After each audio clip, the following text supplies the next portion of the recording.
Non-stop rock talk with Tyson Bryden. Welcome to Non-stop rock talk. I am your host, Tyson Bryden. Today, I welcome for a return engagement from the band Wings of Steel, guitarist Parker Halub and singer Leo Unnermark. Guys, welcome back. How are things going since we last spoke? Well, thank you for having us. It's good to be back with you. Things have there's a lot of things that's happened since last time we spoke. We just finished our tour in Europe, our second European tour, where we got to play a bunch of new countries. I think we had 6 first-time countries we visited on this tour. Played in front of a bunch of fans, got to meet all of them, and it's been really, really cool. We also just put out it's been about a little under a month since we put out our new album, Winds of Time, which has been received with a lot of praise, both via our fans and people coming across us. A lot of people coming across our music now, which is super cool, and the press as well. And we've also got some pretty serious announcements that we've put out quite recently, and I'm going to let Parker take it from there. Well, yeah, so in the wake of everything that's happened this year in 2025, we have a lot of really exciting stuff coming up in 2026. So first of all, we're starting off the year with a massive North American tour. We're opening up for Sabaton at these, really big theaters and arenas all across the whole US and Canada as well. So that'll be February through April. And then in the summer, we're heading back over to Europe, and we're going to be playing on some really huge festivals. And even though not all of them have been announced at the time of this interview here, but the ones that have. So we're doing this one in the Netherlands called Into the Grave. That's going to be with Queensryche and Mastodon and a few others. And then we're going to play Hellfest in France on the main stage on the same day as Iron Maiden and Halloween and several other really legendary bands. And then we're going to be going over to Spain to play at the Rock Imperium Festival, also on the main stage, also with Iron Maiden. And that's just what's been announced publicly right now. There's more. So very, very, very great 25 and a really, really exciting 26 coming up for us. That's cool. Are you guys fans of Maiden, Queensryche, and Halloween? I think of the three, maybe Leo has something different to say. Maiden, for me, is the highest on that list. I think people think we have a bigger influence from Queensryche and Halloween than we actually do. They're both great bands, and we like them too, but I think maybe we share the similar influences of Queensryche and Halloween, because we also love a lot of the 70s stuff, and maybe that's why we get compared to those bands a lot, but yeah. Yeah. And another really cool thing about that is that between these bands, we share a lot of the same fans. And obviously, there's still a lot of people who've not discovered Wings of Steel yet, because we're still, a small band. And so to get the chance to play in front of, I guess tens of thousands of people, maybe even, who all really love the stuff that Queensryche has put out, that Iron Maiden's put out, and then get to go on stage, deliver our music, which usually speaks to those fans. It's a golden opportunity, and we can't wait. I understand you guys are, as you know, I'm in Toronto, so you guys are actually here April 11th in Toronto, which I think is so cool. I actually caught that about a few weeks ago, because on my streaming site that I listen to, which is Deezer, it shows tour dates, and the first thing that pops up, it says Toronto, Canada. So that's amazing. And I believe that Pop Evil is on the bill as well. Yes, it'll be Sabaton's headlining, then Pop Evil, and then us. So cool. So it's about a 2-month tour then, I take it? Couple months? Yeah, it starts February 9th, and it goes through April 20th. There's like a 2-week break between March 18th and April 6th, but yeah, it's a pretty big tour. Yeah, that's amazing. Will you guys be on a bus? Hopefully. That's why I asked that. The things that we're really doing right now is working out logistics for all this stuff. And so that's one of the big things that we have to figure out is what kind of a vehicle we're going to use to get around to do all these tours. And so, even today, before we get on this call, I'm going and we're checking out different companies and trying to get quotes to see how much certain vehicles cost and do all that, because it's the amount of money it costs to go out and do a tour like this is not cheap.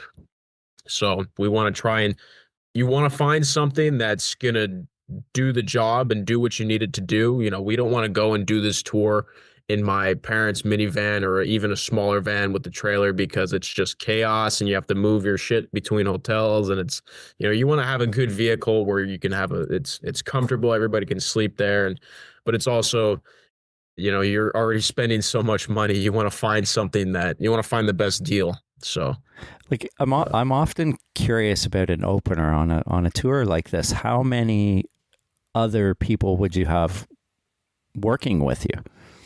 I mean, preferably, I think we want as many as you can because it takes a lot of load off your backs. But realistically, having professional people work on a tour like this, it costs a lot of money. And you know, being an independent band, you know, we rely on the funds that we've been able to accumulate within the band between me and Parker. So we have to try and make as much happen with as little personnel as we possibly can. So I think this is looking like we're going to be in 8 people traveling in total. So that's 2 crew members essentially. And then, you know, for some shows, you might have to reach out to people who are in that state and see if they can come help out with something. But that's basically how it's looking. But yeah, other than the, you know, Leo and I, and the other 3 guys in the band, the one guy, he's like a tour manager and he's also doing the sound. And then we have one guy who's going to be there helping us film and get a lot of behind the scenes footage and handle the media side of things, but also help out in other stuff. And then we have somebody doing the driving for us. That's Okay. kind of like the Cool. bare minimum that we need for this tour. Last time we spoke, we kind of discussed the origins of the band and the singles that were out at the time. And the album had not yet arrived because that was back in August. So what I'd like to do is maybe, if you guys are cool with it, discussing some of the songs we didn't touch on last time on the album, if that works for you guys. Yeah, do it. Totally. Okay. So let's start with Saints and Sinners. It's funny because the opening track comes in at over 10 minutes, which we did discuss last time about filming the video and whatnot. And this one is less than 3 minutes. Was that calculated on your part to go kind of within the track listing on the album? No, but it did work out nicely. It's literally our band's longest song right next to our band's shortest song. But the song listing of the record almost entirely, with a couple exceptions, it's basically in the order that we wrote the songs when we were writing the album.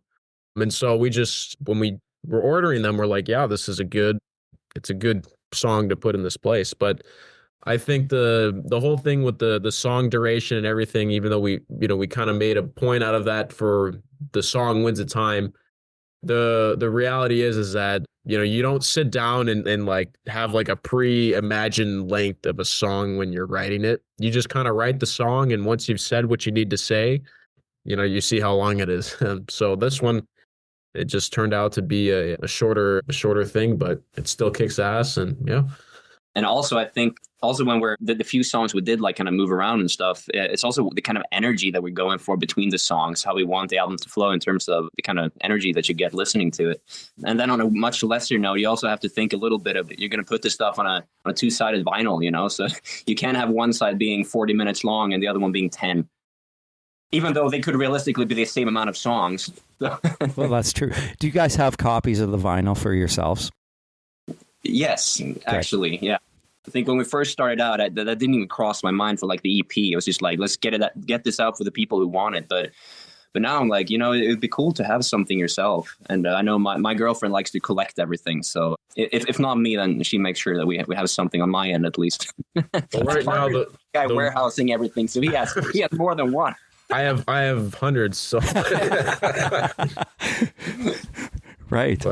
But they're going quickly, you know, so it's I had a lot, and then, you know, the record came out and we started shipping them out, and then the stack of boxes just kept shrinking and shrinking, so we got to get more. But how many boxes was there? Oh God, I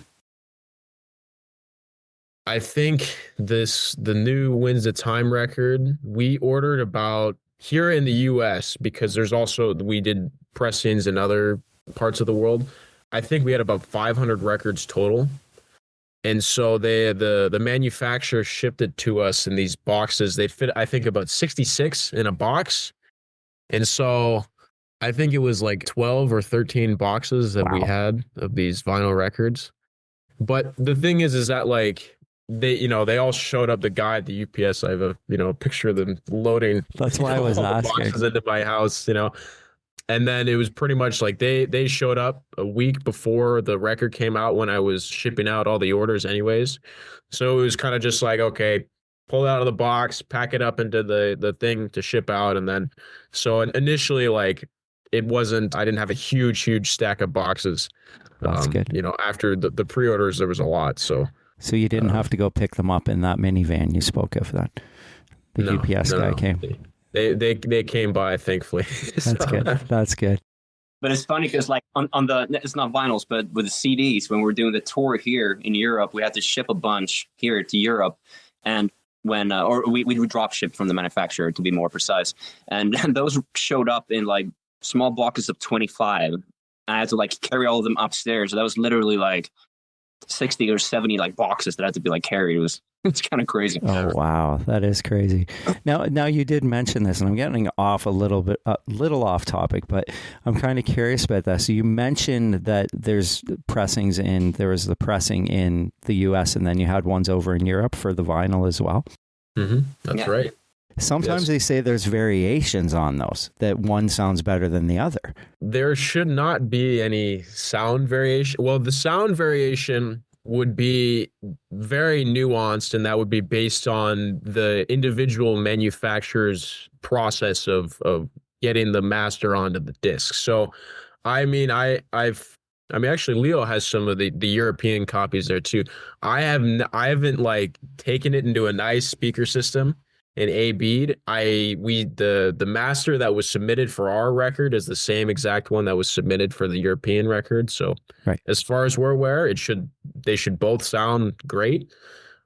But yeah, I mean, to touch on that, we do have different variations in different countries, and the vinyls, there's US versions and there's European versions, but the CDs, there's a US version of the CD, there's a European version of the CD, there's a Brazilian version of the CD that's coming out soon, and there's also a Japanese version of the CD that's coming out. So cool. They're all very similar. We didn't do anything to like massively create, because we want all of our fans everywhere to get the same thing to an extent. But there is differences. The design's a little different. The packaging is a little different. That's there's cool. Subtle nuances in there. Yeah, all the text is in Japanese and Japan.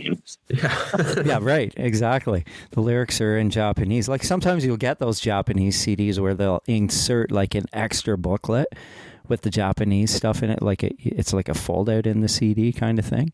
And I mean, I have heard that in Japan that sometimes the pressings are better than the rest of the world, or Germany might be better than North America. It all depends. Well, something I will say though, with the record, so I think a lot of times what makes the quality of the pressing is just the manufacturing process. And we still use a manufacturer, even though there are American version that's sold and distributed here in the US, they are manufactured in Germany, because the quality of the pressing that we can get out there, and also the price and the turnaround time, is significantly better than anything that I've found here in the US. And so because we want the best possible thing for our fans, we've been manufacturing them out there. That's great. That's amazing. I mean, so you guys had your hands in everything in terms of this record, choosing who's going to press it and who's going to like obviously the mastering, of course, but like you guys, that's amazing. Yeah, it's a lot of stuff to keep track of, but wow. Well, good for you guys. Now let's talk about Crying. This one kind of begins very melodic.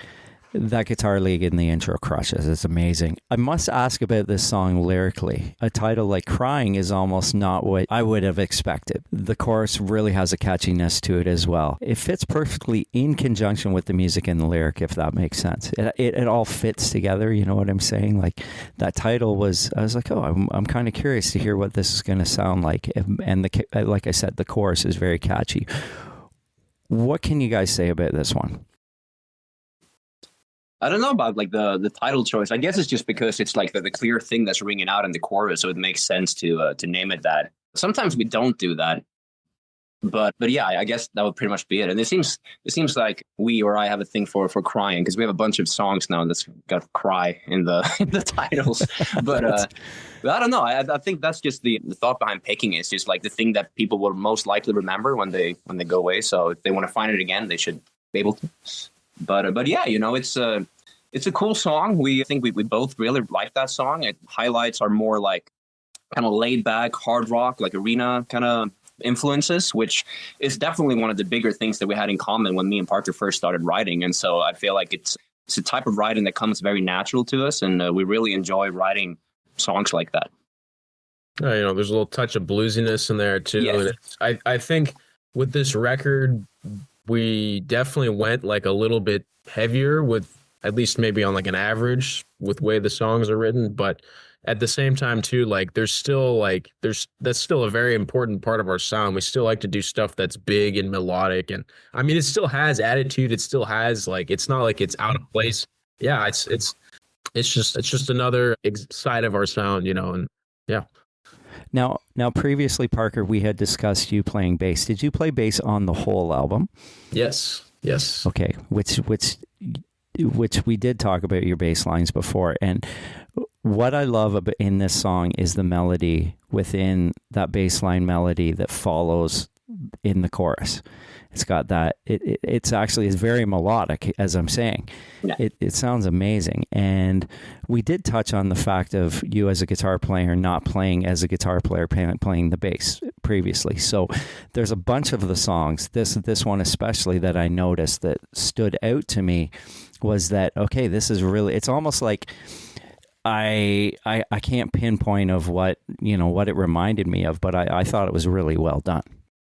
Yeah, this is cool. People don't really talk to us much about the bass parts, but I think in that instance in particular, you kind of see a lot of our 70s influence, because a lot of these, I think 70s was one of the golden eras of bass playing. Yeah. I mean, bands like Deep Purple or Wishbone Ash, or even the early Black Sabbath stuff. There's these bass lines that are really like, they're adding a whole other dimension to the part. Yeah. And even though like there's some instances, some songs where like it's the coolest thing to do is to just double the guitar, because you get like a really heavy effect where everybody's doing the same thing. It's also cool to add depth and add another line to it. And this record in particular, we did a lot of stuff like that. And yeah, Crying's a really good example. Yeah, it sounds amazing, and you're right. It does have that 70s vibe, like that Deep Purple type of thing, and Geezer Butler with Bill Ward playing together off. Bass was different then. It was not following the structuring of the guitar chords. It was more about playing a song within a song. And Led Zeppelin was classic for that as well. Like John Bonham, you can listen to a Zeppelin record and just listen to John Bonham and John Paul Jones on their own without listening to Jimmy Page and Robert Plant. Mm-hmm. It's a whole, in every instrument in the band, there's an opportunity to tell a story within the song. And I think that's what gives the music as a whole a lot of depth. You can zone in on each part. You can listen to the same song over and over. Yeah. And zone in, and you'll notice little nuances and little details, and And I actually feel like this album in particular, we paid a lot more attention to that when coming up with certain bass lines, and also laying out like the drums with fills and stuff in middle of verses and stuff like that. It's as this thing goes along, we're certainly paying a lot more attention to not only our leads, but also the thing as a whole. So yeah. Well, I mean, on Burning Sands, there was one thing I noticed: the double bass. There's a double bass in it, but really, what really stands out besides the double bass is the snare hit. Is when you're hit, that snare really resonates, and production-wise, it sounds incredible, right? Yeah, well, we got to give a lot of cred to Damien Reynaud there. I mean, he chose the kit he wanted to play. He definitely embellished a lot of the drum stuff that we wrote, and he's a great drummer, and also he's really good at mixing drums. So that makes a lot of sense too. The fact that he plays the drums and he mixes really, really well. So I feel like the drums on this album, a lot of people have pointed it out. It stands out really well. Yeah, we have an ongoing joke when Leo and I, when we're in the process of producing and mixing this, we're always like, put more reverb on the snare, put more reverb on the snare. I love reverb on the snare though, and that's what. And, I know, right? And the thing is, you don't like. sometimes you listen to a recording and the double bass just stands out, and you're like, it's all you hear is that double bass, and you can't focus on the snare. Where in that particular track, when I did listen to it, I was like, that snare sounds killer.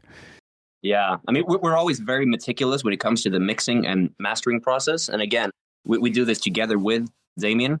And we really want to make sure that everything has space to breathe, you know. So we tweak the EQ a lot to make sure everything has enough room to really have the impact that it deserves to have. And I feel like in terms of the drums, the mix was really, really good this time. Also the bass, really the bass as well. Yeah, everything is copacetic together. You know what I mean? Like there's good separation, which a lot of times you don't get that anymore, where you have that separation between instruments. Everything's just like kind of meshed together, especially in a lot of new production, which drives me crazy because I want to hear everything stand out when I'm listening, right? Absolutely.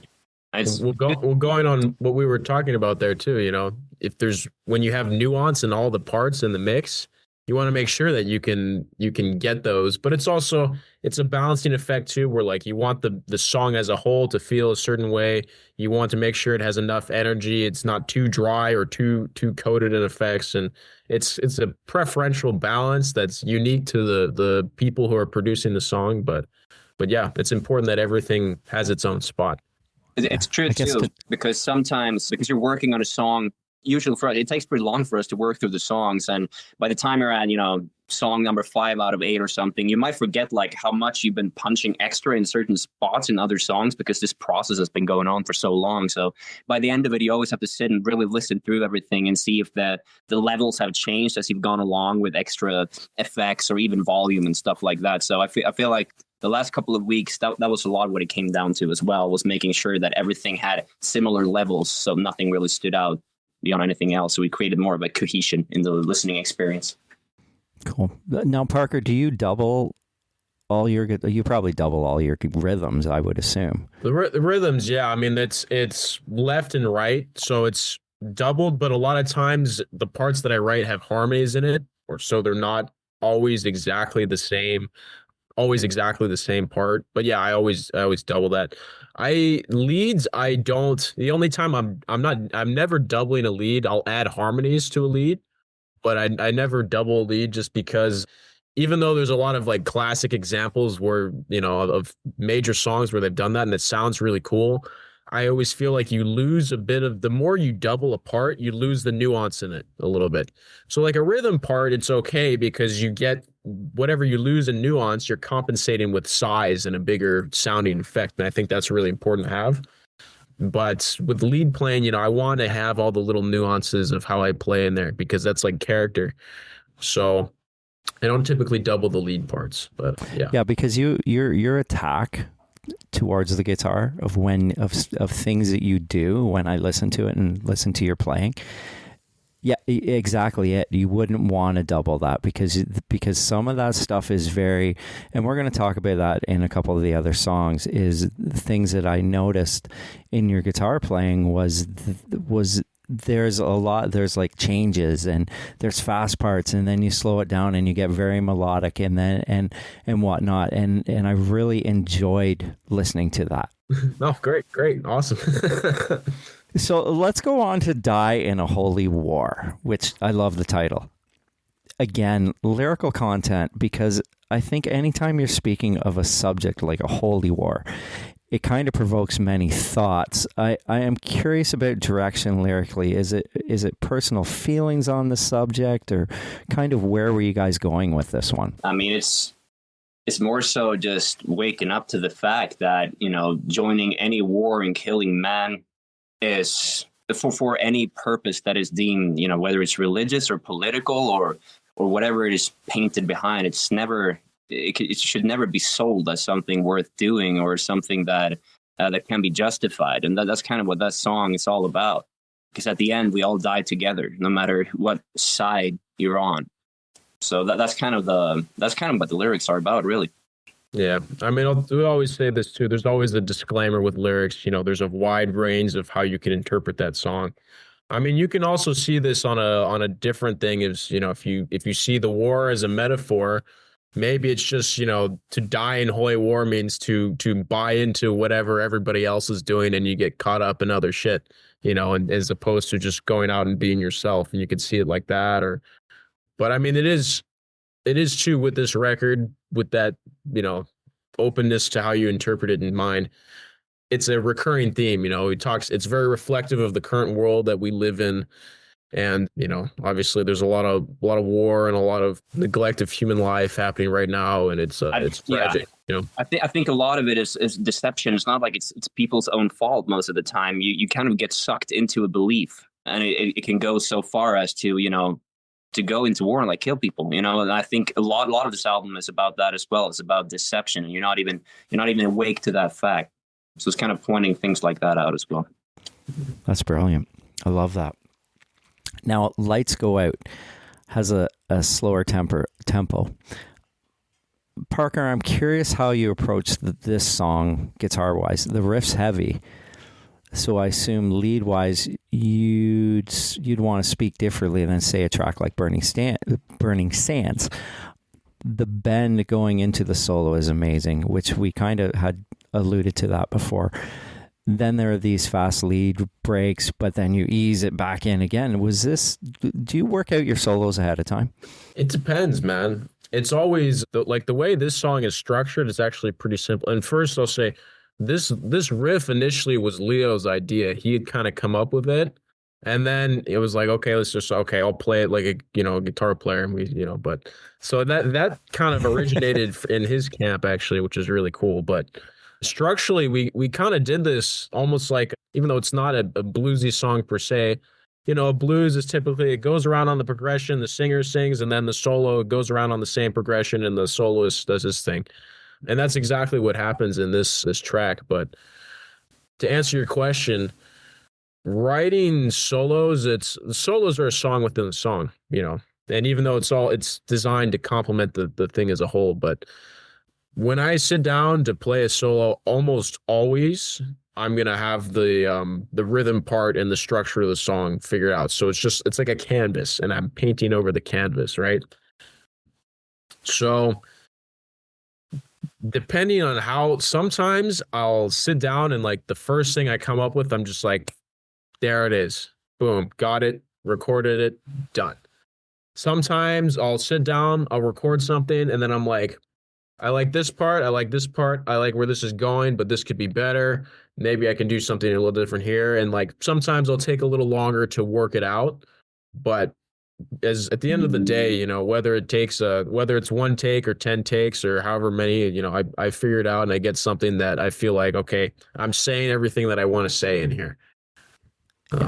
Do you use different amp configurations, different heads, different cabinets when you're recording, different guitars? The real main difference is the rhythm sound is set up one way and the lead sound is set up a different way. Right now it's the same. I use the same amp, but I have like a distortion distortion pedal in front of the amp, and I also changed the way that the amp is mic'd up for the lead sound, so it cuts through differently. And then obviously I love to use a little bit of reverb and delay in there, and so that the sound cuts through above the rhythm guitars. It has a spot to sit. Cool. What about you, Leo, when it comes to recording vocals?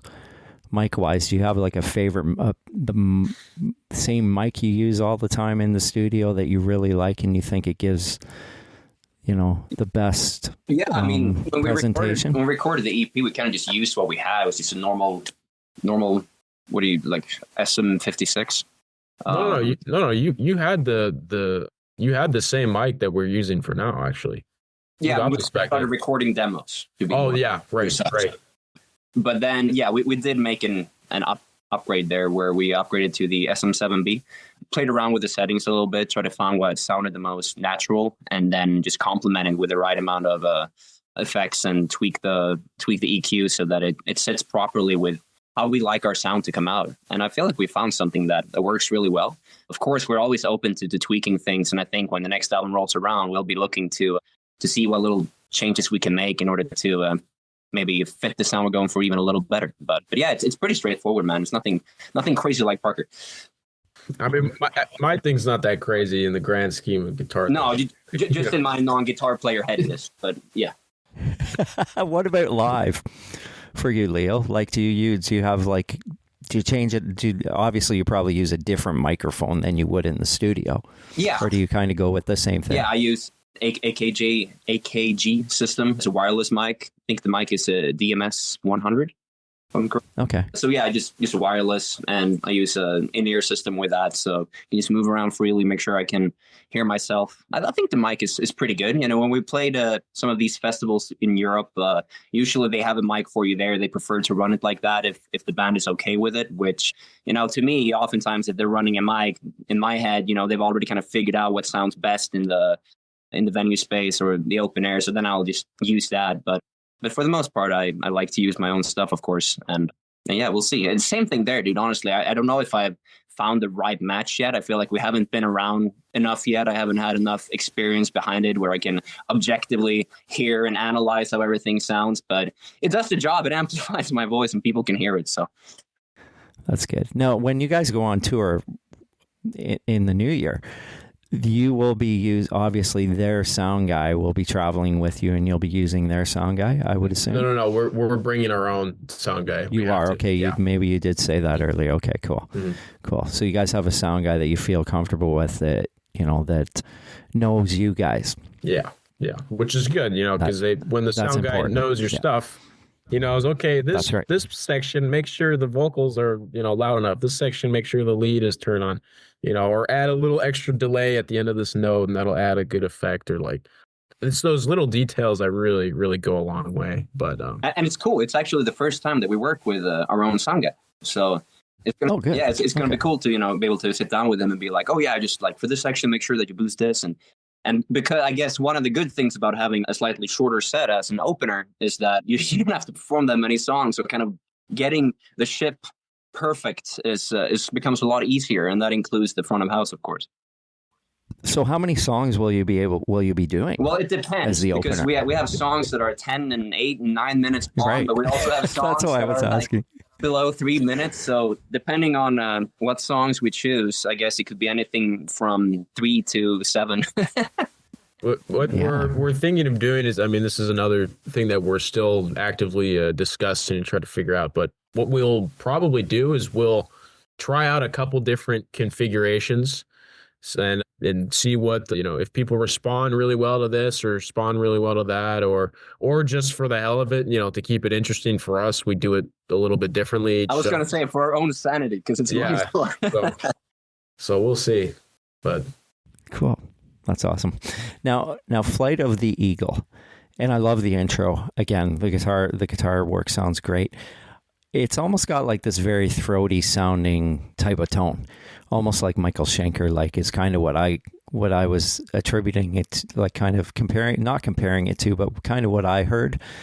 Tell me about the approach of that. I really loved the urgency of your playing in some of the parts too. You can feel the emotion.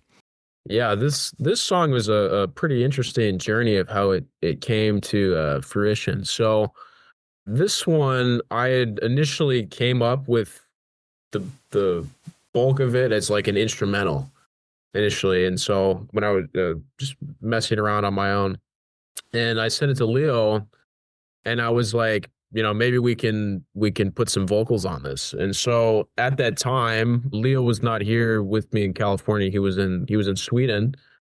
And so at that point, we always sit together in the same room when we record stuff, because we want to make sure that when we're writing and everything, it's natural, and it's a little bit harder to do that when you're at a distance. But, we had the song and we're just like, fuck it, maybe just give it a try and put some vocals on here and see how it goes. And so he laid down some stuff, and I was like, okay, this is really cool. But that wasn't the final version of it yet. So we had something, we're like, okay, this is good. I like this. We're getting somewhere, but maybe it's not quite fully where we need it to be. So then fast forward, we're at the end, getting towards the end of writing the latest Winds of Time record. And we're trying to figure out like, okay, we can do like maybe one or two more songs. Like what should we do? we tried some other stuff, and we're like, okay. And it was like, you know what, man, let's just go and finish that one up. And so that's and then we made a couple last tweaks in there, tried some stuff out, and yeah, and then we have the final thing that you hear on the record. So it's a real journey. Yeah, no, and it's funny you mention that, because when I was first listening to it, I was like, is this going to be an 8-minute instrumental? Is this going to be all instrumental? And then finally the voice came in, and I was like, okay, I was wrong about that. But it was awesome. It sounded great. Now, Leo, when laying down a vocal for a song like this, and you said you guys had been working on it, when you did the vocal that ends up on the album, were those guitar solos already on there? Not exactly the same way, but I would say for the most part. When Parker first sent me the song, it was an instrumental that had some empty parts in it, but surely it felt to me like an instrumental, and it was so close to an instrumental that I actually initially I told Parker that this should be an instrumental, but Parker was kind of set on trying to put some vocals on there, so yeah, we decided to do it. And I think I'm totally in agreement with you, Tyson. I think this is a very, very good, from an emotional playing standpoint, I think this song really stands out a lot. And I knew that I needed to match that with my voice. So that was that was the approach, both lyrically and how I just went about my voice with placement and stuff like that. So, yeah. And you answered exactly. I didn't even have to finish that, because I was curious about hearing the emotion in the guitar. Does that draw that out in you, where you want to put more emotion in your voice so that it kind of matches the emotion of the guitar? Yeah, right? And I think we work like that a lot with our leads. I guess for the most part, we usually lay down the vocals before the solo, but a lot of the times I'll be working on the vocals while Parker's recording the solo and stuff, but we'll have common melodies that we kind of both play off of. And I feel like, again, when it comes to serving the song, I feel like that's what we do really well with our leads, is that it's all kind of connected. So I feel like we take a lot from each other in that sense. Well, that's amazing. I mean, job well done on this album, by the way, guys. Thank you. It is a really good listen. And there's some, like I said, there's for fans of double bass too, like there's some serious double bass drums in there, which is amazing. And great guitar rhythms, and there's a lot going on. I'm good. You know what I mean? Like there's a lot of changes and a lot of musical kind of interludes, and great guitar playing, great singing all around. So well done anyways. Thank you very much, man. Yeah. So guys, I want to thank you for joining me again, and it's always a pleasure. Is there anything else you guys would like to add before I let you go? I mean, it's great to be back here with you. We're really excited about a North American tour. We're going to be over in Canada. I think it's 7 dates in Canada, I believe. Yep. Which is really cool. You can find all the dates on our website, wingsofsteelband.com. Again, we're opening for Sabaton. I think it's a really cool package. I think people will really enjoy it. Thank you, everyone who's been streaming our new album, really pushing it. Band is starting to reach a whole new level, and it's all because of our fans. So we couldn't be more grateful. Okay, guys. Well, thank you very much. And hopefully we'll talk again, and hopefully I will try my best to try and make it to the show so I can see you guys. We hope to see you there, man. Okay, guys. Have a great night. We'll talk to you again. Take care, man. Okay, you too. Cheers.